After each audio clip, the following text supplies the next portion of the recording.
Berikut adalah ahli kumpulan kami iaitu Nur Fatihatul Husna, Nur Ain Syazwani, Aizam Sukaila, Abdul Muiz, Muhammad Zahirul Helmi dan Tuan Naim. Assalamualaikum warahmatullahi wabarakatuh. Untuk subjek pelaburan dan pengurusan portfolio EPPM 3654, semua pelajar diberikan tugasan. Tugasan tersebut ialah dagangan saham. Tugasan ini merupakan secara berkumpulan, namun untuk aktiviti dagangan saham, semua pelajar diminta untuk lakukan aktiviti tersebut secara individu. Dalam tugasan ini, pelajar dibekalkan RM10,000 dalam tempoh 1 bulan untuk membuat pelaburan. Dalam tugasan ini, memberi banyak ilmu kepada pelajar. Pelajar diberi peluang untuk mencari pengalaman dalam melabur serta melihat harga saham hari demi hari. Pelajar juga diberi peluang dan membuat keputusan sendiri dalam menentukan pelaburan mereka. Sekiranya pelajar memperoleh keuntungan, ia memberikan satu kepuasan kepada pelajar tersebut. Tambahan pula, pelajar perlu sentiasa memantau harga saham untuk mendapat pulangan lumayan kepada pelaburan mereka. Jadi pelajar dapat membuat keputusan selepas melihat graf atau senarai pelaburan dari pelbagai syarikat dalam Bursa Malaysia tersebut. Akhir sekali, pelajar diminta untuk membuat perbentangan berkenaan pelaburan yang dibuat secara individu. Dalam perbentangan ini juga terdapat elemen inovasi, strategi yang digunakan untuk membeli saham dan menjual saham. Pelajar akan membentangkan aktiviti dagangan serta prestasi yang merangkumi keuntungan dan nilai modal. Tambahan lagi, terdapat kaedah terbaik yang boleh dilakukan dalam pelaburan saham di akhir pembentangan ini. Saya akan teruskan dengan elemen inovasi. Terdapat 3 elemen inovasi yang saya akan huraikan. Yang pertama adalah melabur dalam saham patuh syariah. Melabur dalam saham patuh syariah merupakan pendekatan inovatif yang mematuhi prinsip-prinsip Islam. Ini melibatkan pemilihan saham-saham syarikat yang tidak terlibat dalam aktiviti perjudian, arak atau riba. Pelabur yang menggunakan pendekatan ini memastikan bahawa pelaburan mereka selaras dengan ajaran agama sambil mencapai keuntungan. Yang kedua adalah membuat pelaburan saham dengan wang dan masa yang terhad. Pelaburan dengan wang masa yang terhad memerlukan inovasi dalam pengurusan sumber daya. Ia melibatkan strategi yang teliti dalam membuat keputusan pelaburan yang bijak walaupun dengan jumlah wang yang terhad. Ini termasuklah menguruskan risiko dengan baik dan memilih pelaburan yang memberikan hasil yang terbaik dalam jangka masa yang sesingkat mungkin. Yang ketiga adalah meningkatkan pengetahuan tentang ilmu pelaburan.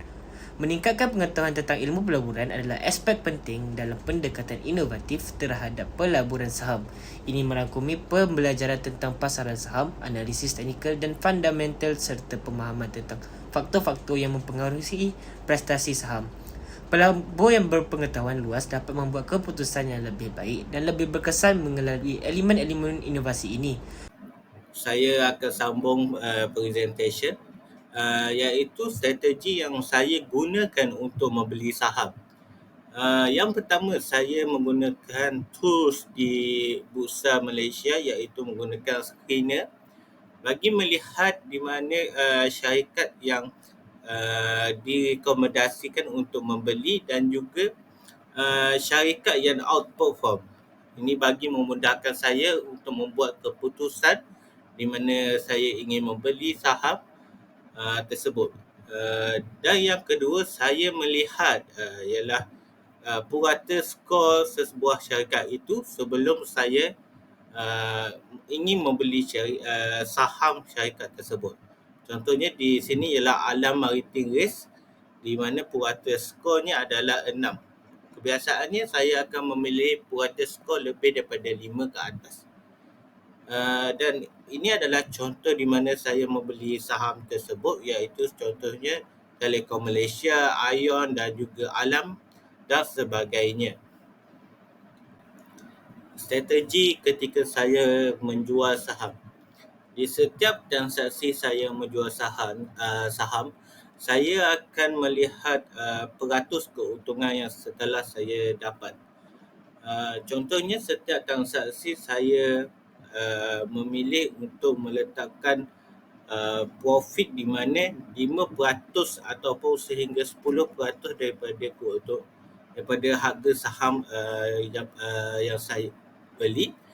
Saya ingin mendapatkan pulangan lebih daripada itu sebanyak 5 hingga 10%. Ketika saya tidak dapat keuntungan 5 hingga 10%, saya akan hold sementara satu hari hingga 1 minggu, ataupun saya teruskan 2 minggu, dan selepas itu saya akan berhenti dan menjualnya kembali walaupun mengalami kerugian.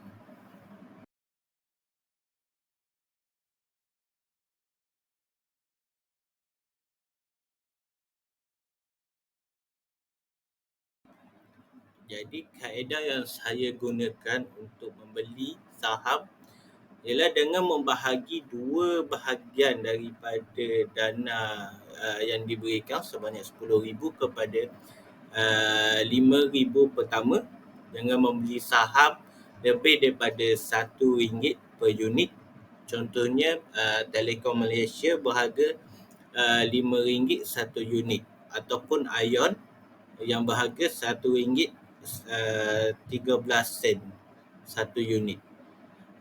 Dan juga RM5,000 yang kedua, saya akan membeli saham yang berharga kurang daripada RM1 per unit. Contohnya Alam Maritim Race, Agmor dan sebagainya, dengan menggunakan alat screener yang berada di Bursa Malaysia dan juga petasi syarikat tersebut.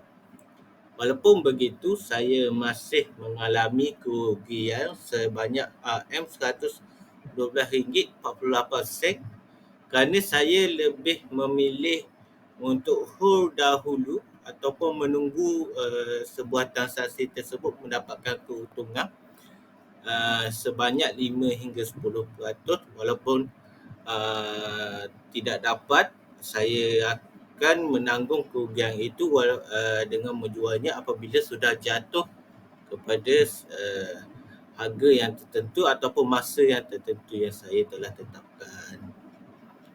Berikut merupakan rajah bagi pelaburan saham saya di Bursa Marketplace. Saya telah melakukan sebanyak 6 pelaburan dengan bermodalkan RM10,000. Pelaburan saya telah mengalami kerugian sebanyak 0.42% bersamaan dengan RM40.99. Saya telah menggunakan screener iaitu TradingView dan iSaham. Sebelum saya membeli sesebuah saham, saya mengkaji sesebuah syarikat itu dengan menggunakan teknik analisis asas dan analisis teknikal. Di dalam teknik analisis teknikal, saya menggunakan kaedah rintangan sokongan bagi menentukan isyarat membeli. Kaedah yang digunakan untuk membeli saham adalah apabila harga dijangka meningkat, beli sewaktu rendah dan jual apabila tinggi. Apabila harga dijangka jatuh, jual sewaktu tinggi dan beli apabila murah. Setiap saham yang saya beli, saya menyasarkan 5% keuntungan dan 2% kerugian. Saya telah melabur saham pada syarikat AT dan Hibiscus. Saya mengalami kerugian sebanyak 0.42% bersamaan RM40.99.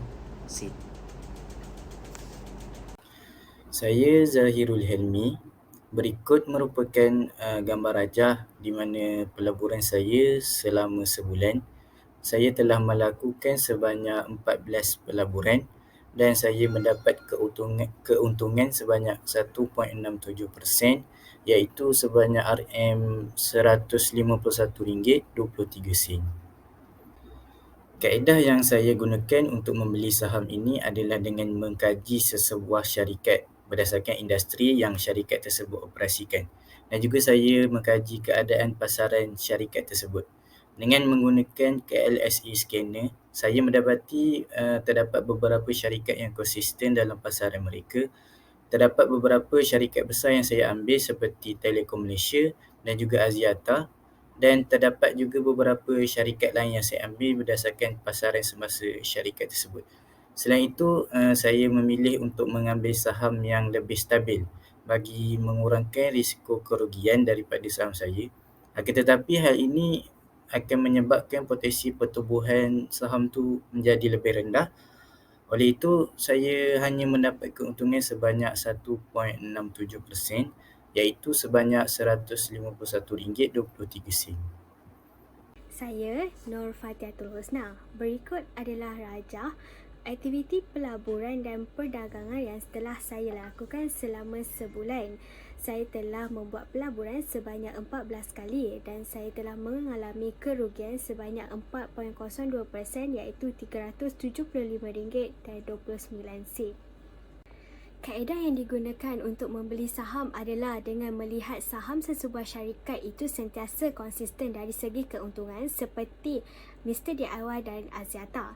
Selain itu, saya juga melihat KLSE Screener yang menunjukkan syarikat Mr. DIY menjana pendapatan melebihi ekuiti.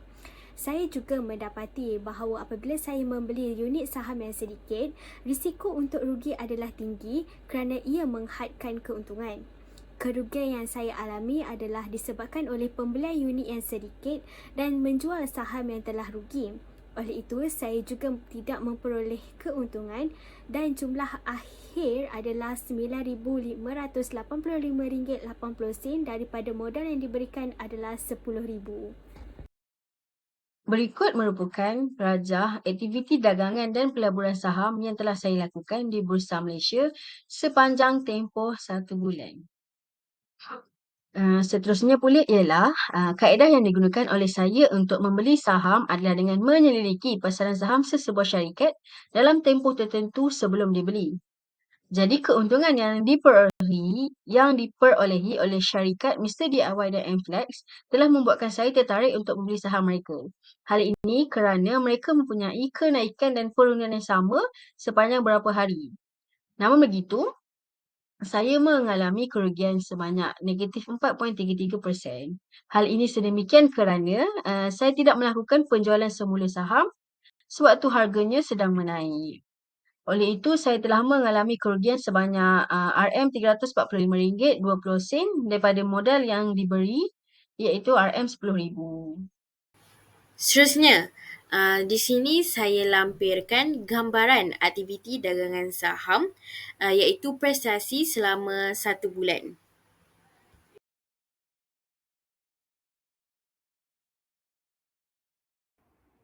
Kaedah terbaik yang boleh dilakukan untuk melabur saham ini adalah dengan menetapkan strategi pelaburan itu sendiri. Ini adalah untuk mengenal pasti objektif yang kita mahu dalam pelaburan saham tersebut.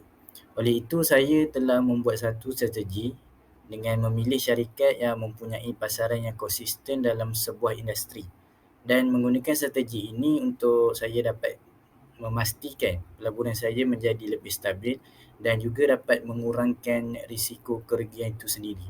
Antara syarikat yang saya pilih adalah seperti syarikat besar seperti Telekom Malaysia, TM dan juga Axiata. Strategi ini sesuai dengan objektif saya walaupun tidak mendapat banyak keuntungan, tetapi dengan cara ini saya dapat mengurangkan risiko daripada berlakunya kerugian.